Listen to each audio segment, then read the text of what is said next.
মাশরাফি বললেন, go and kill. জাতীয় দলের সাথে এখন আর তার কোনো সম্পর্ক নেই, তবে তার সাথেই বাংলাদেশ দল পার করেছে সবচেয়ে সুন্দর ক্রিকেটীয় মুহূর্তগুলো। দেশের মাটিতে ডেকে এনে হারিয়েছে বাঘা বাঘা সব দলকে, যার মধ্যে ছিল সাউথ আফ্রিকা, পাকিস্তান এবং ভারত। কথা বলছি মাশরাফি বিন মুর্তজাকে নিয়ে। দলের সঙ্গে না থাকলেও দলকে শুভকামনা দিতে ভোলেননি এই সাবেক অধিনায়ক। যুক্তরাষ্ট্রে লম্বা সফর বাংলাদেশ জাতীয় ক্রিকেট দলের। যৌথভাবে বিশ্বকাপে স্বাগতিক যুক্তরাষ্ট্র। বিশ্বকাপের এই স্বাগতিকদের বিপক্ষে টি-20 সিরিজ খেলবে টাইগাররা। এরপর বিশ্বকাপের আসর। বিশ্বকাপে যাওয়ার আগে মিরপুর শেরেবাংলা জাতীয় স্টেডিয়ামে ফটো সেশন করেছে বিশ্বকাপ দলে থাকা ক্রিকেটাররা। তাদের সঙ্গে ছিলেন কোচিং স্টাফ ও সাপোর্ট স্টাফ।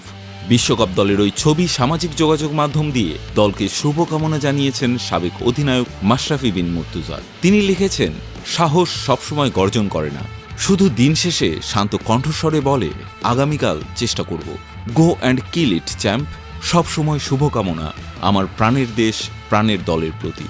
শুভকামনা জানিয়েছেন দল থেকে বাদ পড়া সাইফুদ্দিনও। তিনিও দলের ছবি পোস্ট করে লিখেছেন, শুভকামনা বাংলাদেশ দলকে। যদিও অধিনায়ক শান্ত দেশ ছাড়ার শেষ মুহূর্তে এসে বলেছেন বেশি এক্সপেকটেশন না রাখতে। তার দল 120% দিয়ে খেলার চেষ্টা করবে, তবে সাধারণ মানুষকে বেশি এক্সপেকটেশন না রাখতে অনুরোধ করেছেন এই ব্যাটার।